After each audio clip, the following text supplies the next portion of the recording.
Un piano straordinario di messa in sicurezza della valle, quanto chiede ufficialmente la provincia di Belluno al governo, al Ministero delle Infrastrutture, all'ANAS e alla Regione Veneto per definire una volta per tutte gli interventi infrastrutturali di cui necessita la statale 51 di Alemagna. A San Vito di Cadore, nella sala consiliare, si è riunito il Consiglio provinciale, un'occasione di vicinanza a quella comunità che in piena stagione estiva si è vista spaccare letteralmente in due. Questa strada qua va già in sofferenza quando è aperta normalmente.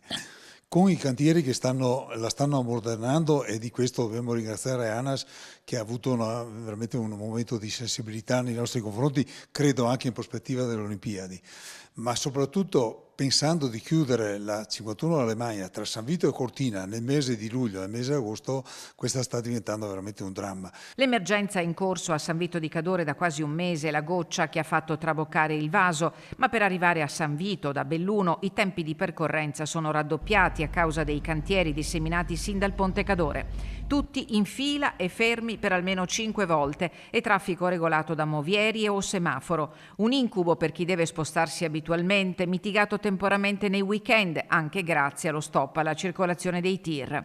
San Vito e Cortina, nel dramma che li accomuna, viaggiano all'unisono, ma da soli non ce la si può fare. Noi capiamo la situazione, però bisogna trovare una soluzione. Oggi quello che si sta mettendo a terra è sicuramente mettere in sicurezza una zona con tutta una serie di tecnologie che possano avvertire nell'eventualità dovesse avvenire una nuova colata, ma sicuramente questo non può essere un qualcosa che può procrastinarsi per tempi così lunghi. Dobbiamo trovare, e qui sta al governo, una soluzione, una progettazione importante e i fondi, perché comunque questa situazione deve essere risolta. Il tema è primario e deve essere affrontato subito, prima perciò dell'Olimpiade invernale e indipendentemente da essa. Ci siamo trovati di fronte ad una situazione che la provincia da sola non è in grado di risolvere, al di là della competenza sulla 51 di Alemagna che è di ANAS, però penso che sia arrivato veramente il momento di trovarci e trovare le soluzioni che possano essere definitive, ma soprattutto che mettano in sicurezza i nostri cittadini, perché questo è l'obiettivo